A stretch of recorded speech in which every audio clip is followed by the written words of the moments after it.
요즘 성범죄 사건에서 성인지 감수성이란 단어 많이 쓰시는데요. 대체 무슨 뜻일까요? 예를 들어 성폭행을 당했다고 주장하는 피해자가 있어요. 그런데 사건 발생 이후에 자기 카톡 프로필에 이렇게 웃는 셀카 올리거나 아니면 인스타에 해외여행 가서 웃고 있는 사진 찍어서 올렸어요. 혹은 추행을 당했다고 주장하는 피해자가 있어요. 그런데 사건 직후에 상대방에게 항의도 안 하고 티를 안 내요. 그냥 평소랑 똑같이 응대해요. 농담도 하고. 이렇게 피해자가 성범죄 이후에 뭔가 이례적인 모습을 보였을 때 가해자 측에서는 그걸 다 캡처해서 제출하면서 그러한 피해자의 행동은 피해자답지 않은 행동이라고 주장하죠. 그럴 때 피해자 측에서 성인지 감수성이 없다고 반박을 하는 겁니다.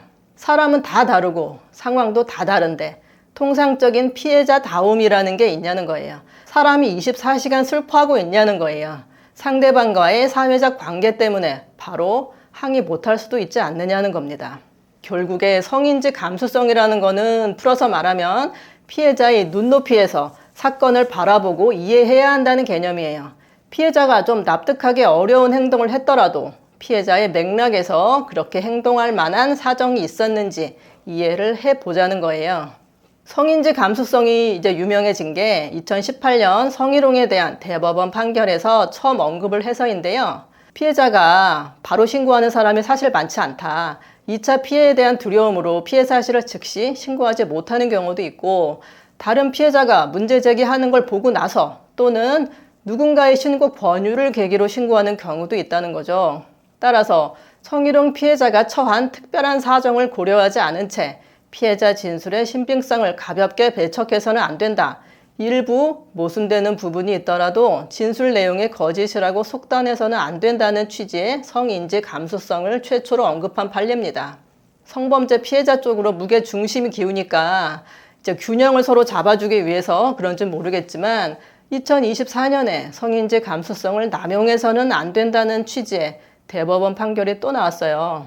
성범죄 사건에서 성인지적 관점을 유지해야 하지만 피해자 진술의 증명력을 무제한 인정하거나 유죄로 판단해야 한다는 의미는 아니라고 했죠.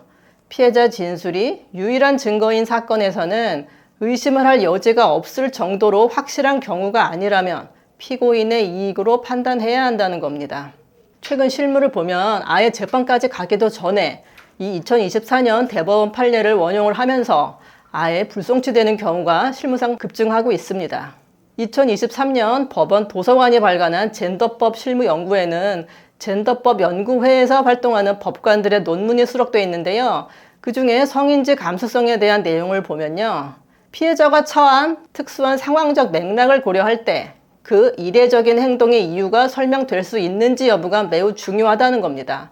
피해자 눈높이에서 범행 전후의 맥락을 심층적으로 볼 때 피해자의 행동에 대해 수긍될 설명이 가능하다면 법관의 의심을 극복해야 한다는 그런 글이 있어요.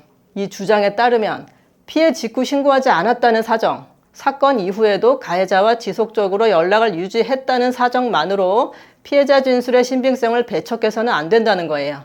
참고로 성인지 감수성을 원용한 78개 판례를 분석한 결과 2건 제외한 나머지 전부 유죄 판단이었다고 합니다. 그런데 이제 이것은 2024년 대법원 판결 이전의 사례고요. 2024년 대법원 판결 이후에는 앞서 말씀드린 대로 아예 불송치되는 경우가 많이 늘고 있고요. 그 판결을 원용한 무죄 판단도 늘고 있습니다. 실제로 제가 담당했던 사건 중에도 2024년 대법원 판결을 원용하면서 무죄 선고한 사건이 있었어요. 성인지 감수성 관련한 대법원 판결이 실제 판결문에서 어떻게 원용되는지는 다음 영상에서 알려드리겠습니다. 성범죄 전문 김민정 변호사였습니다.